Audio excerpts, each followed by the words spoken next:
At 74, Patricia Richardson is finally telling the ugly truth about life on Home Improvement and who she really couldn't stand. While fans thought they were watching The Perfect Family, behind the scenes was a different story. Her male co-star was making twice her salary. He got a producer title. She got nothing. For 8 years, she smiled through it all. But now she's exposing everything.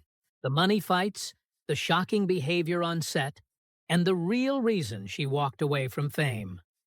Her confession about who she truly hated will leave you speechless. Patricia Richardson was born on February 23, 1951, in Bethesda, Maryland, into a world shaped by strict discipline and constant change.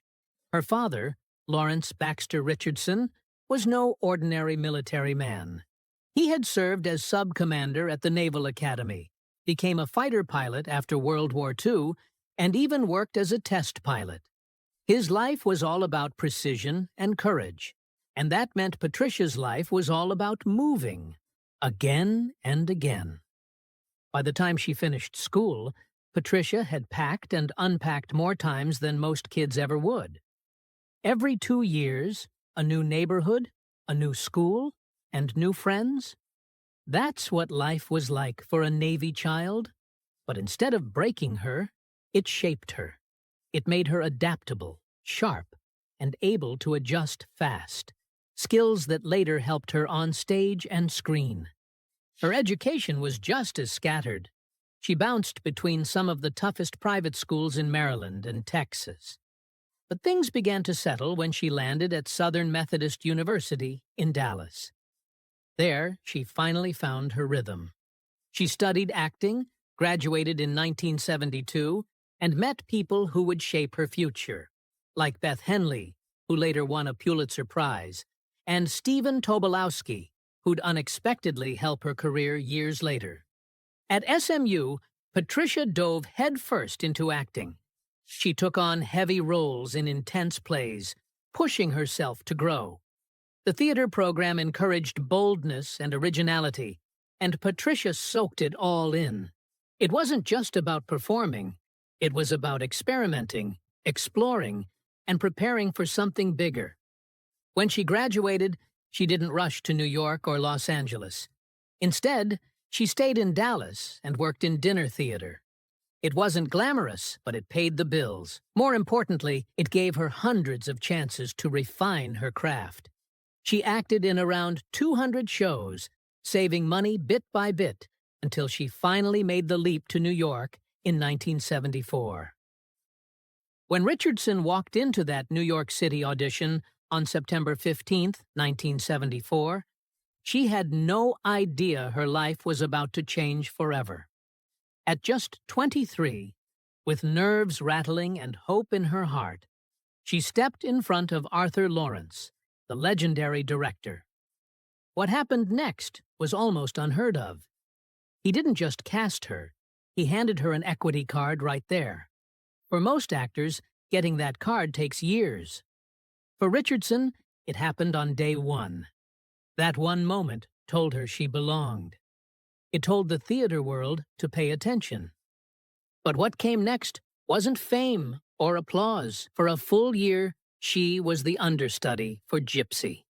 Every night, she memorized lines, rehearsed steps, and waited quietly in the wings, ready but never called. Some actors might have cracked. She didn't. Instead, she soaked up everything. She studied Angela Lansbury from the shadows, learned the rhythm of a Broadway show from backstage, and grew stronger without saying a word on stage. That silent year turned into one of the most important lessons of her life, how to be ready, even when no one's watching. By 1982, that patience started paying off. Richardson wasn't just joining shows, she was helping create them. She took the stage in The Wake of Jamie Foster and made the character her own.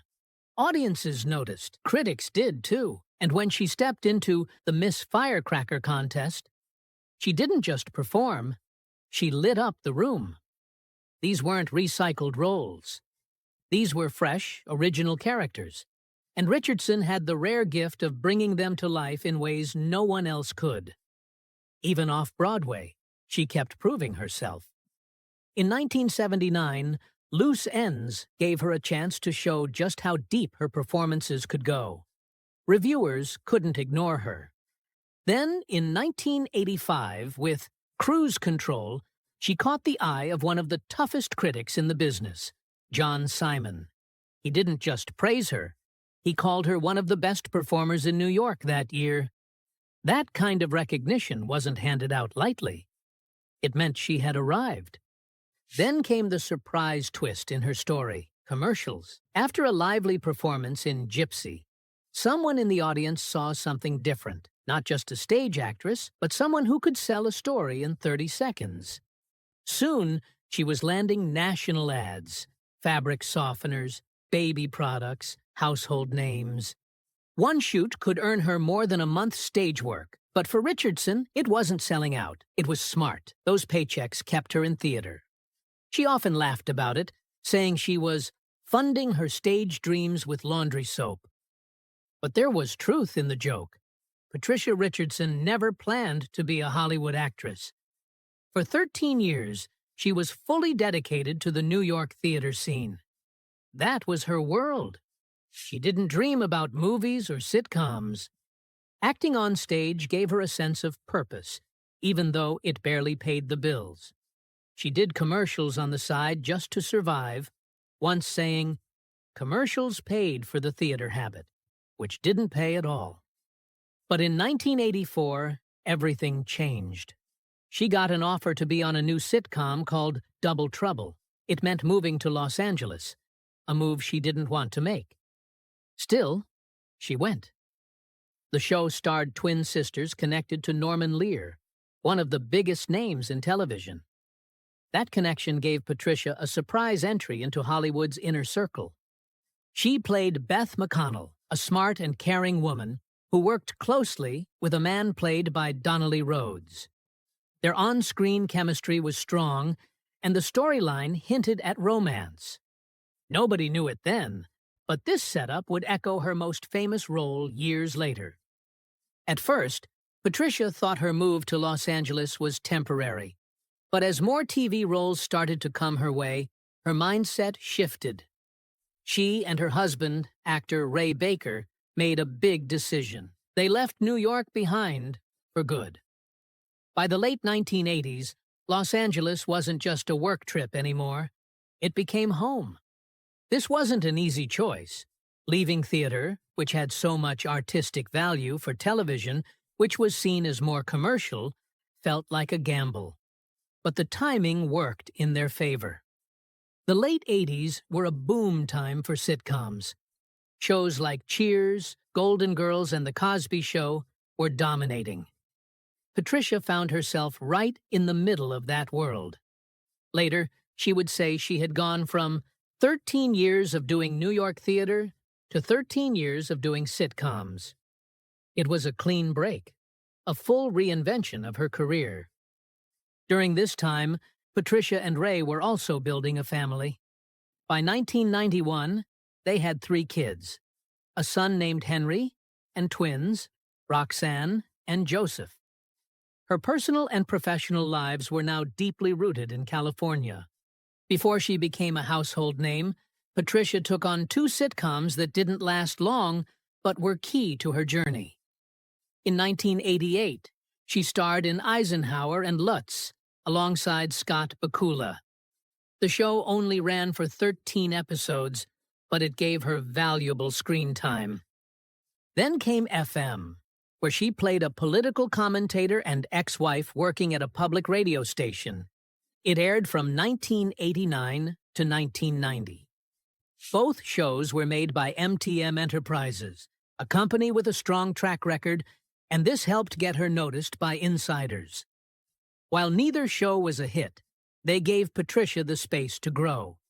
She sharpened her timing, learned the rhythm of sitcoms, and built key industry connections, especially with producer Alan Burns.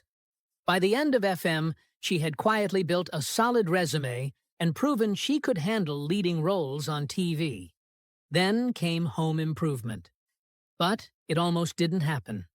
In 1991, ABC had a problem. The actress they first cast alongside Tim Allen didn't have the right chemistry with him. They needed someone fast, and they called Patricia. But the timing couldn't have been worse. She had just given birth to twins and didn't feel ready to jump into work. Still, she agreed to film the pilot. The show made big accommodations to help her. They gave her an extra dressing room to set up cribs for her babies. They even hired a driver so her nanny could take the twins home early.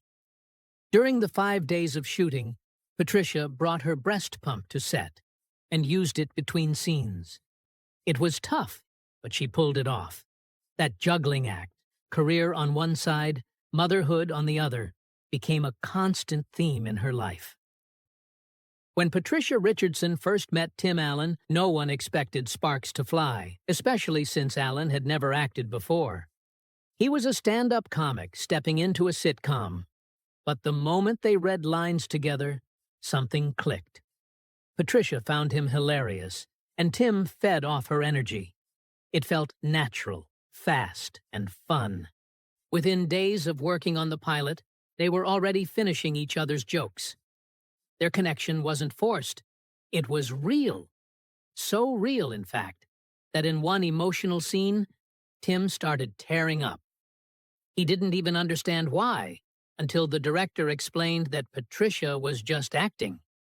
That moment said it all. This show had something different. That something wasn't just chemistry. It was balance. With Patricia playing Jill Taylor, the show transformed from a loud, male-centered comedy into something smarter, warmer, and more honest. She wasn't just the wife. She was a full character. Funny, sharp, and not afraid to challenge Tim. That gave the show depth. The creators even admitted it. Without her, the show wouldn't have worked. And clearly, it did work. By season 3, it beat out Seinfeld and Frasier in the ratings. Over 34 million people were tuning in every week, and a big reason was that Patricia made the Taylor family feel real. She did more than act. She helped reshape how women were seen on screen. Instead of playing the tired role of the nagging wife, Patricia gave Jill a voice. She stood up to Tim's macho antics, but did it with wit and warmth. She wasn't perfect either, and that made her even more relatable. In one episode, she called Tim out for buying her a lazy birthday gift, turning it into a powerful moment about emotional effort in relationships. And that's the magic. She made those scenes land not because they were scripted perfectly, but because she played Jill like a real person. Smart, flawed, strong. But maybe the most powerful thing she did was off the script. When Jill went back to school on the show to earn a graduate degree in psychology, something unexpected happened. Thousands of women watching felt seen. They wrote letters. They applied to school. Some even ended up getting their own degrees, inspired by what Jill did on screen. The producers were flooded with stories from women who finally believed it wasn't too late for them to chase their dreams. One viewer said she was halfway through her master's degree, all because of watching Patricia play Jill. That's not just acting, that's impact. And Hollywood noticed. Patricia got 4 Emmy nominations in a row. She stood alongside big names like Helen Hunt and Candice Bergen, holding her own. She was also nominated for 2 Golden Globes. Even though she didn't win, just being in that crowd was a sign of how far she had taken this character. And this show. What started as a typical sitcom became something bigger because of her. And behind all the awards, applause, and fan mail, one thing was always clear. Patricia Richardson gave Home Improvement its heart. Patricia Richardson's time on Home Improvement wasn't all laughs behind the scenes. While audiences saw her as the strong, smart mother Jill Taylor, The reality off-screen told a different story, one shaped by power plays, double standards, and quiet battles she had to fight alone. From the very first season, it was clear that Tim Allen held more weight. By the end of that first year, he had already landed an executive consultant title, giving him a say in how the show was shaped. Not long after, he became an executive producer. But Patricia, despite being the female lead and a big reason for the show's success, she was never given a producer credit. Not once. The studio said giving her that title might encourage other actors to ask for the same. But they'd already handed one to Allen. So who were they really trying to protect? As the show went on, the pay gap widened too. By the final season, Allen was making $2 million an episode. Richardson was offered half. That meant Allen was walking away with $25 million more across just one season. All while Richardson was expected to smile and stay in line. But she didn't always stay quiet. She spoke up when she had to, especially when it came to her character. She didn't want Jill to just be a background wife with no voice. She pushed for storylines that showed Jill's strength, intelligence, and independence. But that came at a price. Constantly having to fight for your character to matter wears you down. It's one of the reasons she turned down a 9th season, even though the money was tempting. She had reached her limit. Things got even more uncomfortable when personal behavior came into the spotlight. Pamela Anderson, who had a small recurring role in the early seasons, claimed in her 2023 memoir that Tim Allen exposed himself to her on her very first day. Allen denied it, but the allegation brought fresh attention to what the environment was like on set. Richardson herself recalled a separate moment when Allen lifted his kilt in front of her during filming. He brushed it off as silly and said it didn't offend her. But that reaction speaks volumes. In a world where these things were shrugged off as jokes, many women like Richardson learned to let things slide, because pushing back might cost them everything. In 1998, Home Improvement was still one of the biggest shows on television, and ABC wanted just one more season. They were ready to throw huge money at it.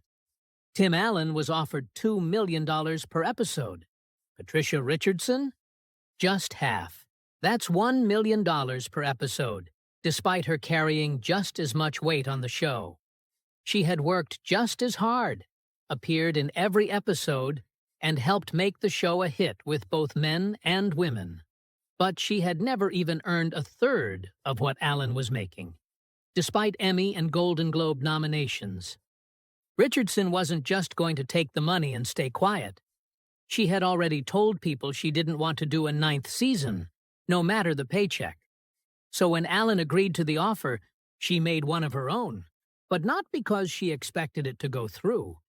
She asked for the exact same pay as Allen, $2 million per episode, and demanded an executive producer credit.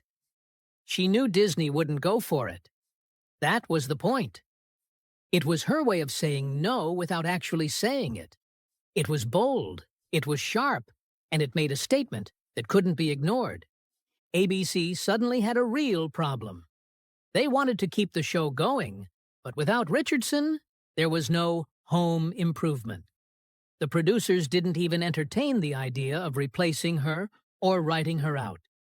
The co-creators said it flat out. The show couldn't work without her. The emotional core of the show wasn't just the laughs or the tool jokes, it was the family, and she was the center of it. Still, the network wouldn't match her demand. They were willing to lose her, but not willing to pay her what she was worth. So Richardson walked. She gave up $25 million. That's what she would have earned with the offer she turned down. But she didn't care about the planes and the yachts. She wanted to be there for her kids. She had a house. She had enough. And that was enough. The decision wasn't easy. It even put a strain on her friendship with Allen. She felt abandoned, like the bad guy. he was frustrated she left. But deep down, she knew she made the right choice. She didn't just walk away from a show. She walked away from a broken system. And she didn't flinch. Patricia Richardson's career took a sharp turn in 2001 when she played one of the darkest roles of her life, Marilyn Monroe's deeply disturbed mother. In the mini-series Blonde, she became Gladys Pearl Baker, a woman haunted by mental illness and barely holding on to reality. Patricia's performance was intense, raw, and deeply unsettling. Critics and psychologists praised how accurately she portrayed the traits of bipolar disorder and borderline personality. The story itself was fictionalized, but her role brought a frightening level of authenticity. People who had only seen her in light-hearted roles were stunned. She was no longer just the sitcom mom. She was an actress who could make you feel disturbed, even heartbroken, with a single look. And even though the miniseries had its flaws, her performance stuck with everyone who watched it. That same year, she took on something completely different, and just as daring. In Viva Las Nowhere, Patricia played not one role, but two. She became twin sisters, Helen and Wanda. The film was a crime comedy with a weird, twisted charm, and it gave Patricia the chance to show how far she could stretch her acting muscles. She made each sister feel like a real person, with her own quirks, emotions, and flaws. It wasn't just a gimmick. She made the audience believe they were watching two totally different women. Acting opposite James Caan and Daniel Stern, she held her own in a story full of lies, dark humor, and small-town chaos. And for a movie that didn't get a huge release, it still made waves in film festivals and earned her more respect from critics who were seeing a new side of her. But long before these roles, in 1997, Patricia had already proven she could handle heavy drama.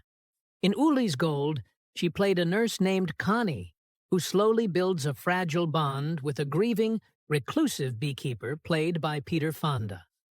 The movie was quiet and thoughtful, and her performance was just as understated. There was no over-the-top drama, just real emotion, delivered with honesty. Her role earned her a nomination for Best Supporting Female at the Independent Spirit Awards, a big deal for any actor coming from the world of sitcoms. The film itself turned out to be a surprise hit, and even helped bring Peter Fonda back into the spotlight. But Patricia wasn't just a background player. She helped carry the emotional weight of the movie, proving once again that she could go far beyond what people expected. After making waves in film, she took her talents back to television. But this time, she stepped into the world of political drama. On The West Wing, she played Sheila Brooks, a calm but tough campaign advisor to a Republican senator running for president. She wasn't loud or flashy, but she brought a quiet strength to the role. Her character wasn't afraid to speak up when something felt wrong, even if it meant stepping away from the campaign. And in one of her final moments on the show, she convinced the senator to give up his political dreams for something bigger, serving his country in a different way. These scenes showed just how far Patricia had come. She could hold her ground in a room full of powerful characters, not with big speeches, but with calm authority.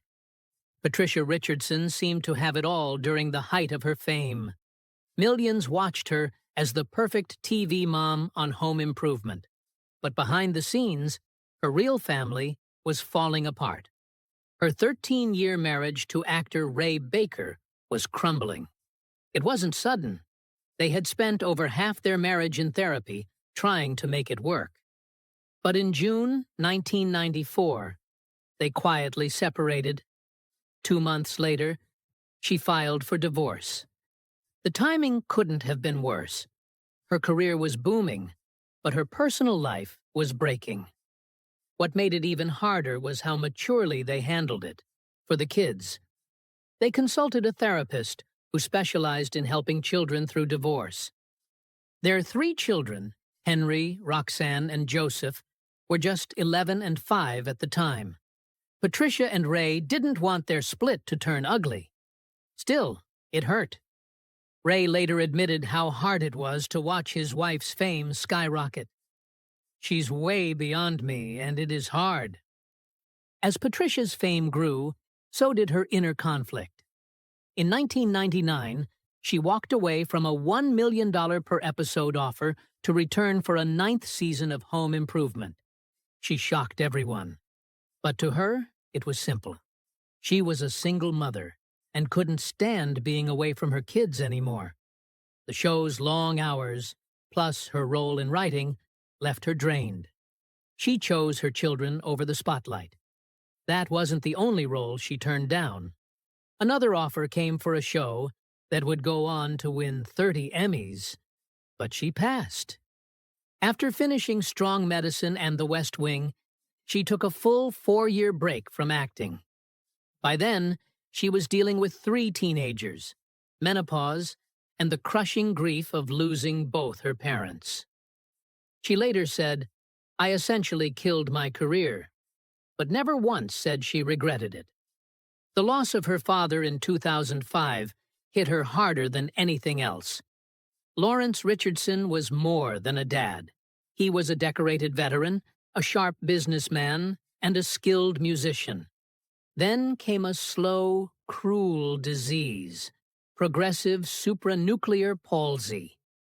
It took away his ability to move, speak, and swallow, but left his mind painfully aware. At first, they thought it was just arthritis or mood swings, but after his heart surgery, things got worse. He barely spoke. Patricia would fly from LA to Virginia just to sit with him, even if he was asleep. She'd look into his eyes, wondering if he still recognized her. "Sometimes it was so hard to tell," she said. "Did he know me? What was he thinking?" After he passed, Patricia didn't retreat. She turned her pain into purpose. She became the national face of PSP awareness, joining Cure PSP and serving on their board. From 2005 to 2015, she worked tirelessly, translating medical jargon into plain words, raising funds, and spreading awareness about rare diseases that most people had never even heard of. She wasn't just doing it for her dad anymore. She joined NORD, which supports thousands of rare disease groups. Patricia knew how lonely it feels when no one understands what you're going through. Her efforts helped bring attention to treatments, like how high doses of CoQ10 could ease PSP symptoms. Even after stepping away in 2015, her decade of advocacy left a permanent mark, proof that her greatest role wasn't on television. It was the one she played in real life. When Patricia Richardson showed up on Last Man Standing in 2015, it wasn't just a guest role. It was a moment fans had waited 16 years to see.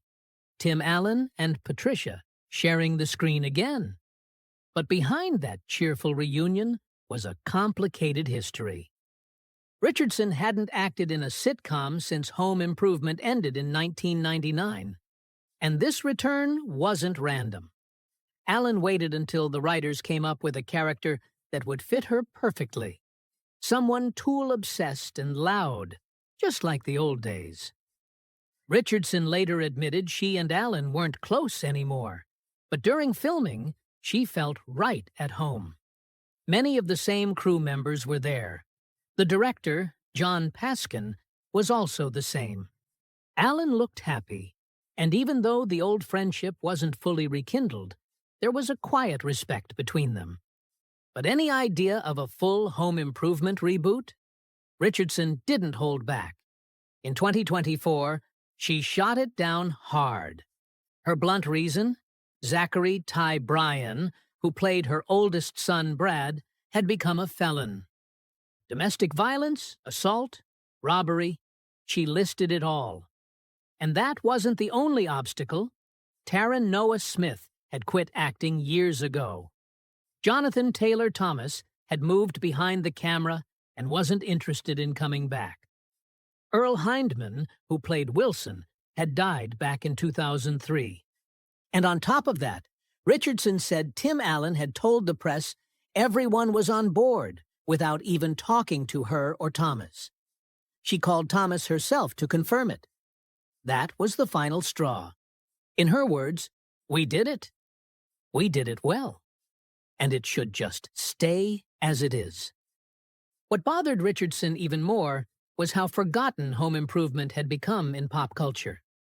While shows like Friends and Seinfeld were constantly celebrated, home improvement rarely got a mention, even though it used to top the ratings. In a 2024 interview, she didn't sugarcoat it. "Hollywood hates our show," she said, and she believed it all came down to Tim Allen's politics. His conservative views, his support for the Republican Party. Richardson was sure that's why the show got snubbed in retrospectives and best-of lists. She even admitted she had her own issues with how the show was written. Sometimes it felt like it was turning into Full House, and that wasn't a compliment in her eyes. Still, despite her criticisms, she stood by the work they did. "I don't care what anybody says. I'm proud of the legacy," she said. After the show ended, Richardson made a choice few stars would have made. She left Hollywood.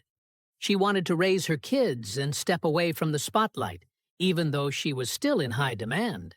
She'd been nominated for 4 Emmys and 2 Golden Globes, but none of that mattered more than her family.